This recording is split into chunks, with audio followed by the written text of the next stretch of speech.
চলছে দেখো কিভাবে। সম্প্রতি এই মুহূর্তে কলকাতায় বঙ্গবন্ধু কন্যা প্রধানমন্ত্রী শেখ হাসিনা বৈঠক করবেন আমেরিকার গোয়েন্দা প্রধান তুলসী গাবার্ডের সাথে শীর্ষক দাবিতে একটি ভিডিও সামাজিক যোগাযোগ মাধ্যম ফেসবুকে প্রচার করা হচ্ছে। তবে এরই মধ্যে ভিডিওটির সত্যতা নিয়ে প্রশ্ন উঠেছে, তৈরি হয় ধোঁয়াশা।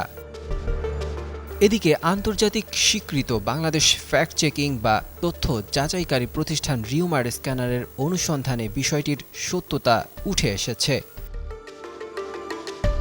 রিউমার স্ক্যানার টিমের অনুসন্ধানে জানা যায়, কলকাতায় বাংলাদেশের সাবেক প্রধানমন্ত্রী যুক্তরাষ্ট্রের জাতীয় গোয়েন্দা প্রধান তুলসী গাবার্ডের বৈঠকের দাবিটি কোনো সত্যতা নেই, বরং 2019 সালে তৎকালীন প্রধানমন্ত্রী শেখ হাসিনার কলকাতায় একটি সরকারি সফরের ভিডিও এটি। এ বিষয়ে অনুসন্ধানে স্ট্রিং নিউজ নামক ইউটিউব চ্যানেল 2019 সালের 23 নভেম্বর কলকাতায় পা রেখে কি বললেন বাংলাদেশের প্রধানমন্ত্রী শেখ হাসিনা শুনুন শিরোনামে প্রকাশিত একটি ভিডিও খুঁজে পাওয়া যায়। উক্ত ভিডিওর সাথে আলোচিত দাবিতে প্রচারিত ভিডিওটির দৃশ্য মিল খুঁজে পাওয়া গেছে। ভিডিওটি পর্যবেক্ষণ করে দেখা যায়, মূলত ভিডিওটির 15 সেকেন্ড থেকে 41 সেকেন্ড পর্যন্ত অংশটি আলোচিত ভিডিওতে ব্যবহার করা হয়েছে। ভিডিওর উক্ত অংশে সাবেক প্রধানমন্ত্রী শেখ হাসিনাকে গণমাধ্যমের সামনে বক্তব্য প্রদান করতে দেখা যায়। পরবর্তীতে ইলেকট্রনিক্স গণমাধ্যম 71 টিভির ইউটিউব চ্যানেলে 2019 সালের 22 নভেম্বর একান্ত বৈঠকে বসেছেন শেখ হাসিনা ও মমতা শিরোনামে প্রকাশিত একটি ভিডিও প্রতিবেদন খুঁজে পাওয়া যায়।